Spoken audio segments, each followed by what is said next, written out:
இவ்வளவு தூரம் பேசி சிரிச்சிட்டு இருக்கிறேன் வேற வேலை செஞ்சுட்டு இருக்கிற நாசமா போட்டு விட்டு போயிடுறது. டேய் நாளோட கணக்கு முடிஞ்சிடும் அப்படி சரியா என்னங்கிறனா வேற லோக்கல் கம்பெனி போய்க்கலாம். போனது வாரம் நம்ம காசு வந்தது நாளோட கணக்கு முடிச்சு வச்சுக்கோ வராது. நான் வேலை செய்ய 4 பணம் கொடுக்கணும் அதையும் கழிச்சு விட்டுருவாரு.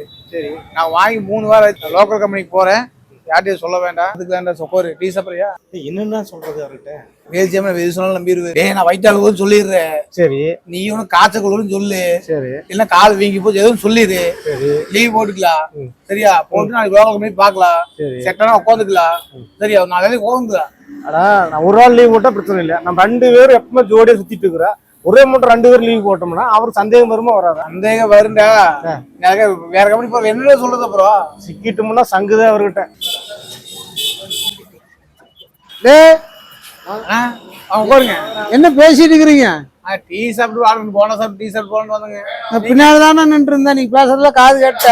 சரிங்க சரியா ஏன்னா இங்க அட்வான்ஸ் வேற பக்கம் வேலைக்கு போறது பேசிட்டு இருக்கிற ஒரு அறிவு மயத்துல இல்லையா உங்களுக்கு?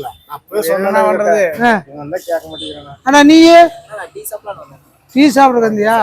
இங்க வாங்கிக்கிறது வேற பக்கம் வேலைக்கு போறது இதே வேலைதான் பண்றீங்க. ஒவ்வொரு பெரிய பேசிட்டு மேடா எட்டி பக்கம் பேசிட்டு பண்ணி கூட இல்லடா. ஒவ்வொரு கம்பெனிக்கு போய் ஒவ்வொரு கான்ட்ராக்டர் நம்ம வச்சு காசு வாங்கிட்டு போறது இல்ல. வேற வேலை செஞ்சுட்டு இருக்கிற நாசமா போட்டு விட்டு போயிடுறது. என்னடா பழக்கமா வரீங்க? சப்புன்னு இருக்குன்னு வச்சுக்க. இவ்வளவு தூரம் பேசி சிரிச்சிட்டு இருக்கிறேன்